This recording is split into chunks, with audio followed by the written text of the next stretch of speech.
Finally ನೀವು demand ಅನ್ನ ಮಾಡಿ ಮತ್ತೆ ಮತ್ತೆ ಕೇಳ್ತಾ ಇದ್ದಂತಹ ರೀಸೆಂಟ್ ಆಗಿನೇ ರಿಲೀಸ್ ಆಗಿರುವ ಬ್ಲಾಸ್ಟ್ ಮೂವಿಯನ್ನ ನಿಮಗಾಗಿನೇ ಎಕ್ಸ್ಪ್ಲೇನ್ ಮಾಡ್ತಾ ಇದೀವಿ.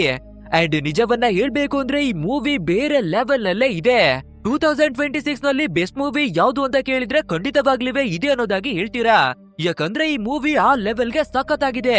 ಸೊ ನೀವು ಒರಿಜಿನಲ್ ಮೂವಿಯನ್ನ ನೋಡ್ದಾಗನೆ ಆಗ್ಬೇಕು ಅಂತ ಪ್ರತಿಯೊಂದನ್ನೇ ಕೂಡ ಡೀಟೇಲ್ಡ್ ಆಗಿನೇ ಎಕ್ಸ್ಪ್ಲೇನ್ ಮಾಡ್ತಾ ಇದೀನಿ. ಆದ್ರಿಂದ ಎಲ್ಲಿವೆ ಸ್ಕಿಪ್ ಅನ್ನ ಮಾಡದೆ ಕೊನೆವರೆಗೆ ನೋಡಿ, ಖಂಡಿತ ನಿಮ್ಗೆ ಮಜಾ ಬರೋದಂತೂ ಫಿಕ್ಸ್.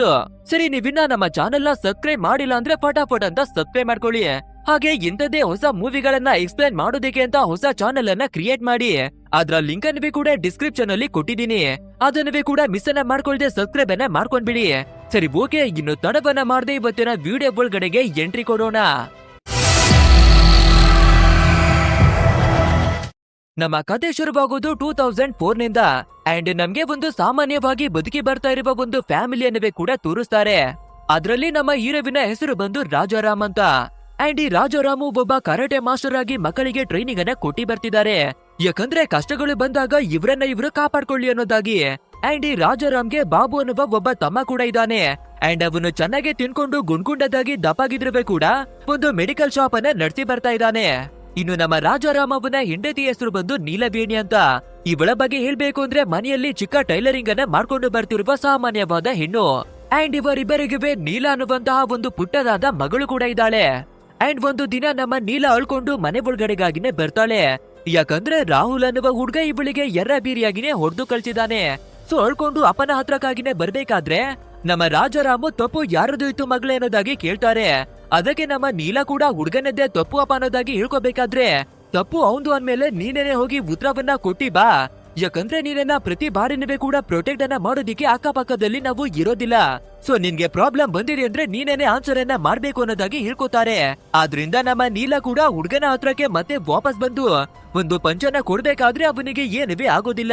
ಬದಲಾಗಿ ಆ ರಾಹುಲ್ ನಮ್ಮ ನೀಲಾಗೆ ಎರ್ರ ಬೀರಿಯಾಗಿನೇ ಹೊಡೆದು ಮತ್ತೆ ಕಳಿಸ್ತಾನೆ. ಸೊ ಇವಾಗ ನಮ್ಮ ನೀಲ ಮತ್ತೆ ಎತ್ಕೊಂಡು ಮನೆ ಒಳಗಡೆಗಾಗಿನೇ ಬಂದು ಅವನಿಗೆ ಹೊಡೆಯುವಷ್ಟು ಶಕ್ತಿ ನನ್ನ ಹತ್ರ ಇರ್ತಾ ಇಲ್ಲ. ಆದ್ರಿಂದ ನಾನುವೇ ಕೂಡ ಕರಾಟೆಯನ್ನ ಕಲಿಬೇಕು ಅನ್ನೋದಾಗಿನೇ ಹೇಳ್ಕೊತಾಳೆ. ಸೊ ನಮ್ಮ ರಾಜಾರಾಮ್ ಕೂಡ ಸರಿ ಓಕೆ ಅಂತ ಹೇಳಿ ಮಗಳಿಗೆ ಕರಾಟೆಯನ್ನ ಟ್ರೈನಿಂಗ್ ಕೊಡೋದಿಕ್ಕಾಗಿ ಶುರುವನ್ನ ಮಾಡ್ತಾನೆ ನೋಡಿ. ಅಂಡ್ ಇವಳು ಕೇವಲ ಕರಾಟೆಯನ್ನ ಮಾತ್ರವಾಗಿ ಟ್ರೈನಿಂಗ್ ಅನ್ನ ತಗೊಳ್ಳೋದಿಲ್ಲ, ಬದಲಾಗಿ ಯಾರಾದ್ರೂ ತಪ್ಪು ಕೆಲಸಗಳನ್ನ ಮಾಡ್ತಾ ಇದ್ರೆ ಅವರ ವಿರುದ್ಧ ಧ್ವನಿಯನ್ನ ಎತ್ತೋದಿಕ್ಕಾಗಿನವೇ ಕೂಡ ಕಲಿತಾಳೆ. ಆ ನಂತರ ಮಾಸಾಗಿನೇ ಟ್ರೈನಿಂಗ್ ಅನ್ನ ತಗೊಂಡು ಮತ್ತೆ ಆ ರಾಹುಲ್ನ ಹತ್ರಕ್ಕಾಗಿನೇ ಬಂದು ಇವಾಗ ವಾಂಚಿಸ್ತಾಳೆ ನೋಡಿ ಆ ರಾಹುಲನಿಗೆ. ಅಷ್ಟೇ, ಇವಾಗ ಪ್ರತಿದಿನ ಒಬ್ಬೊಬ್ಬರು ನೀಲವೇಣಿಯ ಹತ್ರಕ್ಕಾಗಿನೇ ಬಂದು ನಿಮ್ಮ ಮಗಳಿಗೆ ನೀವು ಯಾವ ರೀತಿ ಬುದ್ಧಿಯನ್ನ ಕಲಿಸ್ತಾ ಇದ್ದೀರಾ, ನಮ್ಮ ಮಕ್ಕಳಿಗೆ ಹುರಿದು ಯಾವ ಪರಿಸ್ಥಿತಿಯನ್ನ ಮಾಡ್ತಾ ಇದ್ದಾಳೆ ನೋಡಿ ಅನ್ನೋದಾಗಿ ಕಂಪ್ಲೇಂಟ್ ಅನ್ನ ಮಾಡೋದಿಕ್ಕೆ ಶುರು ಮಾಡ್ತಾರೆ. ಬಟ್ ಆದ್ರೆ ನಮ್ಮ ರಾಜಾರಾಮು ನಮ್ಮ ಮಗಳು ಸರಿಯಾದ ದಾರಿಯಲ್ಲಿ ಹೋಗ್ತಾ ಇದ್ದಾಳೆ ಅಂತ ಸಪೋರ್ಟ್ ಅನ್ನ ಮಾಡ್ತಾನೆ. ಅಂಡ್ ಅದೇ ರೀತಿ ನಮ್ಮ ನೀಲ ಕೂಡ ಮೊದಲನೇ ಬಾರಿಯಾಗಿ ಒಂದು ಕರಾಟೆ ಟೂರ್ನಮೆಂಟ್ ಅಲ್ಲಿ ಪಾರ್ಟಿಸಿಪೇಟ್ ಅನ್ನ ಮಾಡ್ತಾಳೆ. ಅಂಡ್ ಇವಳವೇ ಕೂಡ ತುಂಬಾನೇ ಪ್ರಾಕ್ಟೀಸ್ ಅನ್ನ ಮಾಡ್ಕೊಂಡು ಎಕ್ಸೈಟ್ಮೆಂಟ್ ನಲ್ಲೇ ಬರ್ತಾಳೆ. ಆದ್ರೆ ಮೊದಲನೇ ಟೂರ್ನಿಮೆಂಟ್ ಅನ್ನ ಇವಳು ಸೋತೋಗ್ತಾಳೆ. ಸೊ ಇವಳಿಗೆ ಎಷ್ಟೆಲ್ಲ ಬೇಜಾರಾಗ್ಬಿಡುತ್ತೆ ಅಂದ್ರೆ ನಾವು ನಿಜವಾಗ್ಲೂ ದುರ್ಬಲರಾಗಿದ್ದೀವಿ, ನಮ್ಮ ಕೈಯಲ್ಲಿ ಇದನ್ನೆಲ್ಲ ಮಾಡೋದಕ್ಕೆ ಆಗೋದಿಲ್ಲ ಅಂತ ಬೇಜಾರನ್ನ ಮಾಡ್ಕೋತಾಳೆ. ಆದ್ರಿಂದ ನಮ್ಮ ರಾಜಾರಾಮು ಇವಳಿಗೆ ಮೋಟಿವೇಶನ್ ಅನ್ನ ಕೊಡ್ಬೇಕು ಅಂತ, ನೀನು ಗೊತ್ತಾ ನಾನುವೇ ಕೂಡ ಇಲ್ಲಿವರೆಗೂ 33 ಕಾಂಪಿಟೇಷನ್ ಗಳನ್ನ ಅಟೆಂಡ್ ಮಾಡಿದ್ದೀನಿ. ಬಟ್ ಆದ್ರೆ ಮೊದಲನೇ ಟೂರ್ನಿಮೆಂಟ್ ಅನ್ನ ನಾನುವೇ ಕೂಡ ಸೋತಿದ್ದೆ. ಅದಾದ್ಮೇಲೆ ನನ್ನ ಲೈಫಿನಲ್ಲಿ ನಾನು ಯಾವುದೇ ಟೂರ್ನಿಮೆಂಟ್ ಅನ್ನವೇ ಕೂಡ ಸೋತೆ ಇಲ್ಲ. ಸೊ ಇದುವೇ ಕೂಡ ನಿನ್ನ ಕೊನೆಯ ಸೋಲಾಗಿದೆ. ಯಾಕಂದ್ರೆ ಇನ್ ಮುಂದೆ ನೀನು ಯಾವತ್ತೇ ಕೂಡ ಸೋಲದೇ ಇಲ್ಲ ಅಂತ ಮೋಟಿವೇಟ್ ಅನ್ನ ಮಾಡ್ಬೇಕಾದ್ರೆ ನಮ್ಮ ನೀಲ ಮತ್ತೆ ಪವರ್ ಅನ್ನ ತಗೊಂಡು ಅವಳ ಟ್ರೈನಿಂಗ್ ಅನ್ನ ಮುಂದುವರಿಸ್ತಾಳೆ. ಅಂಡ್ ಅದೇ ರೀತಿಯಾಗಿ ಕೆಲವು ದಿನಗಳ ನಂತರವಾಗಿ ಮತ್ತೊಂದು ಟೂರ್ನಮೆಂಟ್ ಅನ್ನ ಅಟೆಂಡ್ ಮಾಡ್ಬೇಕಾದ್ರೆ ಇವಾಗ ಸೂಪರ್ ಆಗಿನೇ ಗೆಲ್ತಾಳೆ ನೋಡಿ ನಮ್ಮ ನೀಲ. ಅಂಡ್ ಇದ್ರ ನಡುವೆ ನಮ್ಮ ನೀಲ ಅವಳ ಚಿಕ್ಕಪ್ಪ ಒಂದು ವಿಷಯವನ್ನ ಹೇಳ್ಕೊತಾರೆ. ನೋಡಮ್ಮ, ನಮ್ಮ ರಾಜಾರಾಮ್ಗೆ ಕರಾಟೆಯನ್ನ ಕಲ್ತಿರೋದು ಬೇರೆ ಯಾರಿಗೂ ಅಲ್ಲ, ನಿನ್ನ ತಾಯಿಯಾಗಿರುವ ನೀಲವೇಣಿ ಇದ್ದಾಳೆ ಅಲ್ವಾ, ಅವಳ ಫಾದರೇನೆ ಇವನಿಗೆ ಟ್ರೈನಿಂಗ್ ಅನ್ನ ಕೊಟ್ಟಿ ಬಂದಿರೋದು. ಅಂಡ್ ನಿನ್ನ ತಂದೆ ಮೊದಲನೇ ಟೂರ್ನಿಮೆಂಟ್ ಅನ್ನ ಸೋತು ಹೋಗಿದೆ ಅಂತ ಹೇಳ್ಕೊಂಡಿದ್ದಾರೆ ಅಲ್ವಾ. ಯಾರ ವಿರುದ್ಧ ಸೋತಾಗಿರೋದು ಗೊತ್ತಾ? ಅದು ಬೇರೆ ಯಾರಿಗೂ ಅಲ್ಲ, ಸ್ವಂತ ನಿನ್ನ ತಾಯಿಯಾಗಿರುವ ನೀಲವೇಣಿನೇ. ಹೌದು, ನಿನ್ನ ತಾಯಿಯಿಂದ ನಿಮ್ಮ ಫಾದರು ಸೋತಿದ್ದಾರೆ. ಅಂಡ್ ಆಮೇಲೆ ಅವರಿಬ್ಬರವೇ ಮದುವೆಯನ್ನ ಮಾಡ್ಕೊಂಡಿದ್ದಾರೆ ಅನ್ನೋದಾಗಿ ಹೇಳ್ಕೊತಾನೆ. ಅಂದ್ರೆ ನಾವು ಸ್ಟಾರ್ಟಿಂಗ್ ನಲ್ಲಿ ಟೈಲರಿಂಗ್ ಮಾಡ್ಕೊಂಡಿರುವ ಸಾಮಾನ್ಯ ಹೆಣ್ಣು ಅಂತ ತಿಳ್ಕೊಂಡಿದ್ವಿ ಅಲ್ವಾ. ಬಟ್ ಆದ್ರೆ ಇವಳಿಗೆ ಕೂಡ ಕರಾಟೆಯಲ್ಲಿ ಮಾಸ್ಟರ್ ಡಿಗ್ರಿಯನ್ನ ಮಾಡ್ಕೊಂಡು ಕುಳಿತಿರುವ ಸೂಪರ್ ಲೇಡಿ. ಅಂದ್ರೆ ನಮ್ಮ ಪೂರ್ತಿಯಾದ ಫ್ಯಾಮಿಲಿ ಹೊರಗಡೆಯಿಂದ ಯಾವ ರೀತಿ ಕಾಣಿಸುತ್ತೋ ಅದೇ ರೀತಿ ಒಳಗಡೆಯಿಂದ ಅಷ್ಟೇ ಸ್ಟ್ರಾಂಗ್ ಆಗಿನೇ ಇದೆ ಅಂತ ನಮ್ಗೆ ಚೆನ್ನಾಗಿನೇ ಗೊತ್ತಾಗುತ್ತೆ. ಅಂಡ್ ಒಂದು ದಿನ ಇವರು ಹೋಟೆಲ್ ನಲ್ಲಿ ಫುಡ್ ಅನ್ನ ತಿನ್ನೋಣ ಅಂತ ಬರ್ಬೇಕಾದ್ರೆ ಕೆಲವು ಗೂಂಡಗಳು ಹೋಟೆಲ್ ಒಳಗಡೆಗಾಗಿನೇ ಬಂದು ಒಬ್ಬ ಅಮಾಯಕ ಹುಡುಗನನ್ನ ಹಿಡ್ಕೊಂಡು ಯರ್ರಾಬಿರಿಯಾಗಿ ಹೊಡೆಯೋದಿಕ್ಕೆ ಶುರುವನ್ನ ಮಾಡ್ಕೋತಾರೆ. ಆದ್ರೆ ಇದನ್ನ ನೋಡುವ ನಮ್ಮ ರಾಜಾರಾಮು ಸೈಲೆಂಟ್ ಆಗಿ ಕುಳಿತುಕೊಳ್ಳಲ್ಲ ಅಲ್ವಾ. ಆ ಹುಡುಗ ಯಾರು ಅಂತ ಗೊತ್ತಿಲ್ಲ ಅಂದ್ರೂ ಕೂಡ ಆ ಗೂಂಡಗಳ ಹತ್ರ ಜಗಳವನ್ನ ಮಾಡ್ಕೊಂಡು ಎಲ್ಲರಿಗೂ ಪಾಠವನ್ನ ಕಲಿಸ್ತಾನೆ. ಅಂಡ್ ಇದನ್ನೆಲ್ಲ ನಮ್ಮ ನೀಲ ಕೂಡ ನೋಡಿದಾಳೆ ಅಲ್ವಾ. ಸೊ ಆ ಹುಡುಗ ಯಾರು ಅಂತ ಗೊತ್ತಿಲ್ಲ ಅಂದ್ರೂ ಕೂಡ ಏನಕ್ಕೆ ಹೆಲ್ಪನ್ನ ಮಾಡಿದ್ರಿ ಅಂತ ಕೇಳ್ಬೇಕಾದ್ರೆ ಅದಕ್ಕೆ ನಮ್ಮ ರಾಜಾರಾಮು, ನೋಡಮ್ಮ, ಒಬ್ರಿಗೆ ಹೆಲ್ಪನ್ನ ಮಾಡ್ಬೇಕು ಅಂದ್ರೆ ಅವರು ನಮ್ಗೆ ಗೊತ್ತಿರ್ಲೇಬೇಕು ಅಂತ ಏನಿವೆ ಇಲ್ಲ. ಒಬ್ರಿಗೆ ಒಳ್ಳೇದಾಗತ್ತೆ ಅಂದ್ರೆ ನಾವು ಯಾರ ಜೊತೆ ಬೇಕಾದ್ರೂ ಕೂಡ ಫೈಟ್ ಅನ್ನ ಮಾಡ್ಬಹುದು ಅಂತ ಹೇಳ್ಕೊತಾರೆ. ಅಷ್ಟೇ ಅಲ್ಲದೆ ನಾನು ಚಿಕ್ಕ ವಯಸ್ಸಿನಲ್ಲಿ ಇರ್ಬೇಕಾದ್ರೆ ನನ್ಗೆ ನೀಲ ಅನ್ನುವ ಒಬ್ಬಳು ಅಕ್ಕ ಕೂಡ ಇದ್ಲು. ಅವಳಿಗೆ ಕೂಡ ಇದೇ ರೀತಿಯಾಗಿ ಎಲ್ಲರೂ ಸೇರ್ಕೊಂಡು ಹೊಡಿಬೇಕಾದ್ರೆ ಯಾರನ್ನೇ ಬಂದು ಸಪೋರ್ಟ್ ಅನ್ನ ಮಾಡಿಲ್ಲ.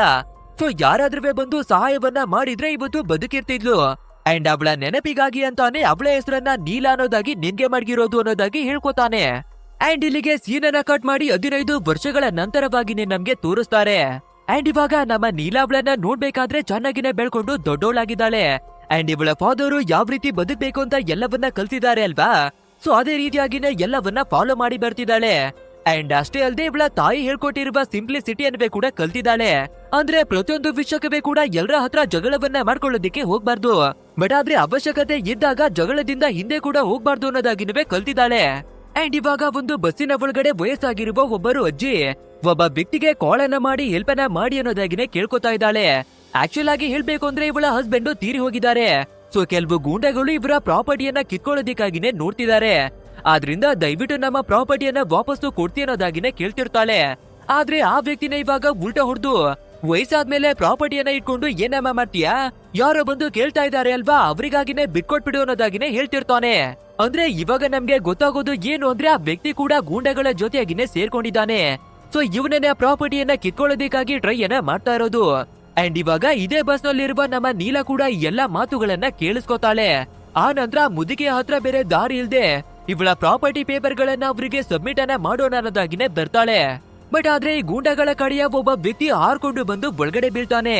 ಅಂಡ್ ಯಾರು ನಿನ್ಗೆ ಹೊಡೆದಿದ್ದು ಅನ್ನೋದಾಗಿ ಕೇಳ್ಬೇಕಾದ್ರೆ ಆ ವ್ಯಕ್ತಿ ಕೂಡ ನಮ್ಮ ನೀಲ ಅವಳ ಕಡೆಗೆ ಕೈಯನ್ನ ಮಾಡ್ತಾನೆ ನೋಡಿ. ಅಂದ್ರೆ ಇವರನ್ನ ಹೊಡೆದು ಎಸ್ತಿರೋದು ಬೇರೆ ಯಾರು ಅಲ್ಲ, ನಮ್ಮ ನೀಲಾನೇ. ಅಂದ್ರೆ ಆ ಮುದುಕಿಗೆ ನ್ಯಾಯವನ್ನ ಕೊಡ್ಸೋದಕ್ಕಾಗಿ ನಮ್ಮ ನೀಲ ಇಲ್ಲಿಗೆ ಎಂಟ್ರಿ ಕೊಟ್ಟಿದ್ದಾಳೆ. ಅಂಡ್ ಇವಳ ಕರಾಟೆ ಸ್ಕಿಲ್ ಗಳನ್ನ ಮೊದಲನೇ ಬಾರಿ ನಾವು ನೋಡ್ತಾ ಇರೋದು. ಯಾವ ರೀತಿ ಗೂಂಡಗಳಿಗೆ ಬಾಂಚಿಸ್ತಾಳೆ ಅಂದ್ರೆ ಇವಳ ಸ್ಕಿಲ್ ಗಳನ್ನ ಬಳಸಿ ಒಬ್ಬೊಬ್ಬರ ಮೂಳೆಯನ್ನವೇ ಕೂಡ ಮುರಿದು ಹಾಕ್ತಾಳೆ. ಅಂಡ್ ಫೈನಲ್ ಆಗಿ ಆ ಮುದುಕಿ ಆಸ್ತಿಯನ್ನ ಪ್ರೊಟೆಕ್ಟ್ ಅನ್ನ ಮಾಡಿ ಅವಳನ್ನ ಸೇಫ್ ಆಗಿನೇ ಕರ್ಕೊಂಡು ಬರ್ತಾಳೆ. ಇದ್ರಿಂದ ನಮ್ಗೆ ಅರ್ಥವಾಗೋದು ಏನು ಅಂದ್ರೆ ನಮ್ಮ ನೀಲ ಅವಳ ಫಾದರ್ ಅನ್ನೇ ಫಾಲೋ ಮಾಡ್ತಿದ್ದಾಳೆ. ಅವನವೇ ಕೂಡ ನಾವು ಯಾರಿಗಾದ್ರೂ ಹೆಲ್ಪ್ ಅನ್ನ ಮಾಡ್ಬೇಕು ಅಂದ್ರೆ ಅವ್ರು ನಮ್ಗೆ ಗೊತ್ತಿರ್ಲೇಬೇಕು ಅಂತ ಏನಿವೆ ಇಲ್ಲ. ಒಬ್ರಿಗೆ ಅನ್ಯಾಯವಾಗ್ತಿದೆ ಅಂದ್ರೆ ಅವರಿಗೆ ಸಪೋರ್ಟ್ ಅನ್ನ ಮಾಡ್ಬೇಕು ಅಂತ ಹೇಳಿದ್ದ ಅಲ್ವಾ.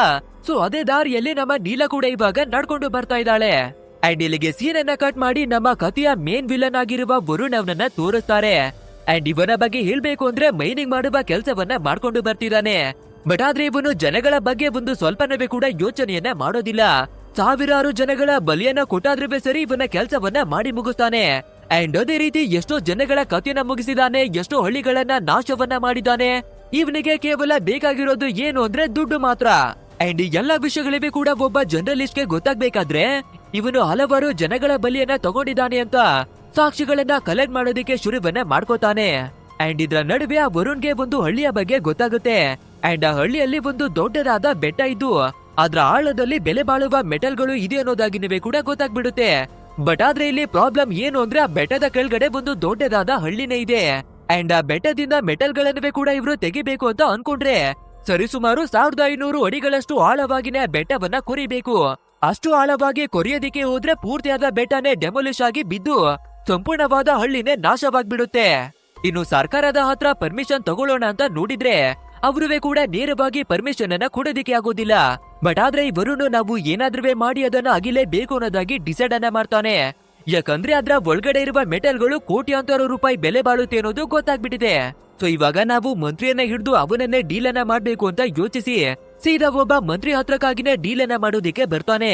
ಅಂಡ್ ಅಲ್ಲಿ ಬಂದು ಸಿಚುವೇಶನ್ ಎಲ್ಲವನ್ನ ಎಕ್ಸ್ಪ್ಲೇನ್ ಮಾಡಿ ಹೇಳ್ಬೇಕಾದ್ರೆ ಆ ಮಂತ್ರಿಗವೇ ಕೂಡ ಯಾವ ರೀತಿ ಡೇಂಜರ್ ಆಗುತ್ತೆ, ಜನಗಳಿಗೆ ಯಾವ ರೀತಿ ಪ್ರಾಬ್ಲಮ್ ಆಗುತ್ತೆ ಅನ್ನೋದಾಗಿ ಎಲ್ಲನೂ ಅರ್ಥವಾಗುತ್ತೆ. ಬಟ್ ಆದ್ರೆ ಮಂತ್ರಿಗಳ ಮುಂದೆ ದುಡ್ಡನ್ನ ಮಡಬೇಕಾದ್ರೆ ಎಲ್ಲರೂ ಮಾರಾಟವಾಗ್ತಾರೆ ಅಲ್ವಾ. ಅದೇ ರೀತಿಯಾಗಿ ಮಂತ್ರಿನವೇ ಕೂಡ ಸರ್ಕಾರದ ಕಡೆಯಿಂದ ಕೇವಲ 300 ಅಡಿಗಳಷ್ಟು ಆಳವಾಗಿ ನಿಮ್ಗೆ ಪರ್ಮಿಷನ್ ಅನ್ನ ಕೊಡಬಹುದು. ಒಂದ್ ವೇಳೆ ನೀವು ಅದಕ್ಕಿಂತ ಆಳವಾಗಿ ಕೊರೆಯೋದಿಕ್ಕೆ ನೋಡಿದ್ರೆ ಖಂಡಿತವಾಗ್ಲೂ ಬೆಟ್ಟ ಕುಸಿದು ಕೆಳಗಡೆಗಾಗಿ ಬಿದ್ದೋಗುತ್ತೆ. ಬಟ್ ಆದ್ರೂ ಪರವಾಗಿಲ್ಲ, ಅದೊಂದು ನ್ಯಾಚುರಲ್ ಡಿಸಾಸ್ಟರ್ ಅಂತ ಹೇಳಿ ಕವರ್ ಅನ್ನ ಮಾಡ್ಬಿಡೋಣ. ಬಟ್ ಆದ್ರೆ ಈ ಕೇಸನ್ನ ಮುಚ್ಚಾಕೋದಿಕ್ಕೆ ನನ್ಗೆ 1,000 ಕೋಟಿಯನ್ನ ಚಾರ್ಜ್ ಅನ್ನ ಮಾಡ್ತೀನಿ ಅಂತ ಹೇಳ್ಕೊತಾನೆ. ಅಷ್ಟೇ ಈ ಮಾತನ್ನ ಕೇಳ್ತಿದ್ದಾಗೆ ಆ ವರುಣ್ ಒಂದು ಕ್ಷಣಕ್ಕೇನೆ ಶಾಕ್. 1,000 ಕೋಟಿಯನ್ನ ಡಿಮ್ಯಾಂಡ್ ಅನ್ನ ಮಾಡ್ತಾ ಇದ್ದಾನೆ ಅಂತ. ಆದ್ರೆ ಪರವಾಗಿಲ್ಲ, ಬೆಟ್ಟದ ಆಳದಲ್ಲಿ ತುಂಬಾನೇ ಬೆಲೆ ಬಾಳುವ ಮೆಟಲ್ ಗಳಿದಾವೆ ಅಲ್ವಾ, ಅದ್ರಲ್ಲಿ ಬರುವ ಹಣ ಇದಕ್ಕಿಂತ 100 ಪಟ್ಟು ಜಾಸ್ತಿ ಇದೆ ಅಂತ ಯೋಚಿಸಿ 1,000 ಕೋಟಿ ಹಣವನ್ನ ಡೀಲಿಗಾಗಿನೇ ಒಪ್ಕೋತಾನೆ. ಆದ್ರೆ ಇಷ್ಟು ದೊಡ್ಡ ಅಮೌಂಟ್ ಅನ್ನ ನೇರವಾಗಿ ಕೊಡೋದಾಗ್ಲಿ ಬ್ಯಾಂಕಿಗೆ ಟ್ರಾನ್ಸ್ಫರ್ ಅನ್ನ ಮಾಡೋದಾಗ್ಲಿ ಆಗೋದಿಲ್ಲ. ಸೊ ಇದಕ್ಕೆಲ್ಲ ಮಾಫಿಯಾದ ಒಳಗಡೆ ಬೇರೆ ಬೇರೆ ದಾರಿಗಳನ್ನ ಬಳಸ್ತಾರೆ ಅಲ್ವಾ. ಅದೇ ರೀತಿಯಾಗಿ ಈ ವರುಣ್ ಅಬ್ರಾಹಿಂ ಅನ್ನುವ ಒಬ್ಬ ವ್ಯಕ್ತಿಗೆ ಕಾಲ್ ಅನ್ನ ಮಾಡಿ ಒಂದು ಅಮೌಂಟ್ ಅನ್ನ ಟ್ರಾನ್ಸ್ಫರ್ ಅನ್ನ ಮಾಡ್ಬೇಕು ಅನ್ನೋದಾಗಿ ಡೀಲ್ ಅನ್ನ ಮಾಡ್ತಾನೆ. ಅಂಡ್ ಈ ಅಬ್ರಾಹಿಂನ ಬಗ್ಗೆ ಹೇಳ್ಬೇಕು ಅಂದ್ರೆ, ಈ ಮಾಫಿಯಾದ ಒಳಗಡೆ ದೊಡ್ಡ ದೊಡ್ಡ ಅಮೌಂಟ್ ಅನ್ನ ಟ್ರಾನ್ಸಾಕ್ಷನ್ ಅನ್ನ ಮಾಡೋದಾಗಿರ್ಬಹುದು, ಕಳ್ಳ ಸಾಗಾಣಿಕೆಯನ್ನ ನಡೆಸೋದಾಗಿರ್ಬಹುದು, ಇದ್ರಲ್ಲಿ ಇವನು ತುಂಬಾನೇ ದೊಡ್ಡ ಕಿಲಾಡಿಯಾಗಿದ್ದಾನೆ. ಅಂಡ್ ಆ ಹಣವನ್ನ ಟ್ರಾನ್ಸಾಕ್ಷನ್ ಮಾಡೋದಿಕ್ಕೆ ಇವಾಗ ಮಾಡ್ತಿರುವ ಪ್ಲಾನ್ ಏನು ಅಂದ್ರೆ, ಇವರ ನೆಟ್ವರ್ಕ್ ಅನ್ನ ಬಳಸ್ಕೊಂಡು 1,000 ಕೋಟಿಯನ್ನು ಕೂಡ ಟ್ರಾನ್ಸಾಕ್ಷನ್ ಅನ್ನ ಮಾಡೋದು. ಅಂಡ್ ಇದ್ರಲ್ಲಿ ಸ್ಪೆಷಲ್ ಆದ ಕೋಡ್ ಇರುವಂತಹ ಒಂದು 100 ರೂಪಾಯಿನ ನೋಟ್ ಇರುತ್ತೆ. ಅಂಡ್ ಅದೇ 100 ರೂಪೀಸ್ ನೋಟ್ ಅನ್ನ ವಿದೇಶಕ್ಕೆ ತಗೊಂಡು ಹೋಗಿ ಅಲ್ಲಿ ಅದನ್ನ ಕೋಡ್ ವರ್ಡ್ ನ ರೀತಿಯಾಗಿನೇ ತೋರಿಸಿ ಟೋಟಲ್ ಅಮೌಂಟ್ ಅನ್ನ ಟ್ರಾನ್ಸಾಕ್ಷನ್ ಮಾಡೋದು. ಅಂದ್ರೆ ಇವಾಗ ಇವರ ಸಂಪೂರ್ಣವಾದ ಡೀಲು ನಡೀತಾ ಇರೋದೇ 100 ರೂಪೀಸ್ ನ ಒಂದು ನೋಟ್ ನಿಂದ. ಅಂಡ್ ಇನ್ನೊಂದ್ ಕಡೆಯಲ್ಲಿ ಒಬ್ಬ ಜರ್ನಲಿಸ್ಟ್ ಗೆ ಈ ವಿಷಯಗಳೆಲ್ಲ ಗೊತ್ತಾಗಿ ಈ ವರುಣ ವಿರುದ್ಧವಾಗಿ ಸಾಕ್ಷಿಗಳನ್ನ ಕಲೆಕ್ಟ್ ಅನ್ನ ಮಾಡ್ತಿದ್ದ ಅಲ್ವಾ. ಬಟ್ ಆದ್ರೆ ಇವನು ನಮ್ಮ ವಿರುದ್ಧವಾಗಿ ಕಂಪ್ಲೇಂಟ್ ಅನ್ನ ಕೊಡೋದಿಕ್ಕೆ ರೆಡಿ ಆಗ್ತಾ ಇದ್ದಾನೆ ಅಂತ ಎಲ್ಲಾ ವಿಷಯಗಳಿವೆ ವರುಣ್ಗೆ ಕೂಡ ಗೊತ್ತಾಗ್ಬಿಡುತ್ತೆ. ಆದ್ರಿಂದ ಇವನ ಜೇಲ್ ಆಗಿರುವ ಕೃಪಾಕರ್ ಅನ್ನುವ ಒಬ್ಬ ವ್ಯಕ್ತಿಗೆ ಕಾಲ್ ಅನ್ನ ಮಾಡಿ, ನೀವು ಏನ್ ಮಾಡ್ತಿರೋ ಏನೋ ನನ್ಗಂತವೇ ಗೊತ್ತಿಲ್ಲ, ಆ ಕೃಪಾಕರನ್ನ ನಮ್ಮ ದಾರಿಂದ ಕಿತ್ತು ಬಿಸಾಕಿ ಅನ್ನೋದಾಗಿನೇ ಆರ್ಡರ್ ಅನ್ನ ಕೊಡ್ತಾನೆ. ಅಂಡ್ ಅದೇ ರೀತಿಯಾಗಿನೇ ಕೃಪಾಕರ್ ಕೂಡ ಅವನ ಗ್ಯಾಂಗಿನವರಿಗೆ ಎಲ್ಲಾ ವಿಷಯಗಳನ್ನ ತಿಳಿಸಿ ಆ ಜರ್ನಲಿಸ್ಟ್ ಅವನ ಪೂರ್ತಿಯಾದ ಫ್ಯಾಮಿಲಿಯನ್ನೇ ಉಡಾಯಿಸೋದಿಕ್ಕೆ ಆರ್ಡರ್ ಕೊಡ್ತಾನೆ. ಅವ್ರಿಗೆ ಕೂಡ ಈ ಜರ್ನಲಿಸ್ಟ್ ಅವನ ಮನೆಗಾಗಿನೇ ಸೀದಾ ಬಂದು ಅವನ ಪೂರ್ತಿಯಾದ ಫ್ಯಾಮಿಲಿಯನ್ನೇ ಧ್ವಂಸವನ್ನ ಮಾಡಿ ಹಾಕ್ಬಿಡ್ತಾರೆ. ಅಂದ್ರೆ ಈ ವರುಣ್ ಅವನ ದಾರಿ ಮಧ್ಯಕ್ಕೆ ಯಾರು ಬರ್ತಾರೋ ಅವರನ್ನ ತೆಗೆದು ಹಾಕೋದು ಸಿಂಪಲ್ ಆಗಿ ಒಂದು ಮುಳ್ಳನ್ನ ದಾರಿಯಿಂದ ಕಿತ್ತಿ ಬಿಸಾಕುವಷ್ಟು ಈಸಿ ಆಗಿದೆ ಅಂತ ಅರ್ಥ.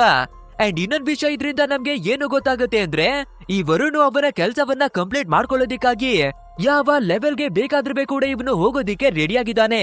ಅಂಡ್ ಇಲ್ಲಿಗೆ ಸೀನ್ ಅನ್ನ ಕಟ್ ಮಾಡಿ ವಾಪಸ್ಸು ನಮ್ಮ ಫ್ಯಾಮಿಲಿಯನ್ನ ತೋರಿಸ್ಬೇಕಾದ್ರೆ, ಇವಾಗ ನಮ್ಮ ನೀಲಾಗವೇ ಕೂಡ ಒಂದು ಕಾಲ್ ಸೆಂಟರ್ ನಲ್ಲಿ ಜಾಬ್ ಸಿಗುತ್ತೆ.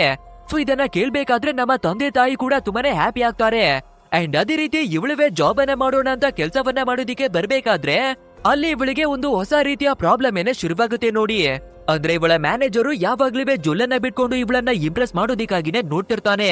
ಸೊ ಕೆಲವು ಟೈಮ್ಗಳವರೆಗೆ ಇವಳಿಗೆ ಇರಿಟೇಷನ್ ಕೊಡೋದಿಕ್ಕಾಗಿನೇ ಟ್ರೈ ಅನ್ನ ಮಾಡ್ತಾನೆ. ನಂತರ ಒಂದು ದಿನ ಸೀದಾ ಅವಳ ಕ್ಯಾಬ್ ನ ಒಳಗಡೆಗಾಗಿನೇ ಬಂದು ಕುಳಿತುಕೊಂಡು, ನೋಡಮ್ಮ ನಿನ್ಗೆ ಸ್ಯಾಲರಿಯನ್ನ ಜಾಸ್ತಿ ಕೊಡ್ತೀನಿ, ಪ್ರಮೋಷನ್ ಗಳನ್ನ ಮಾಡಿ ಕೊಡ್ತೀನಿ, ನನ್ನ ಜೊತೆ ಕಾಂಪ್ರಮೈಸ್ ಅನ್ನ ಮಾಡ್ಕೊಂಡ್ರೆ ಸಾಕು ಅನ್ನೋದಾಗಿನೇ ಹೇಳ್ಕೊತಿರ್ತಾನೆ. ಬಟ್ ಆದ್ರೆ ಇವನು ಏನನ್ನ ಮಾಡೋದಿಕ್ಕೆ ನೋಡ್ತಾ ಇದ್ದಾನೆ ಅಂತ ನಮ್ಮ ನೀಲಾಗೆ ಎಲ್ಲನವೇ ಅರ್ಥವಾಗುತ್ತೆ.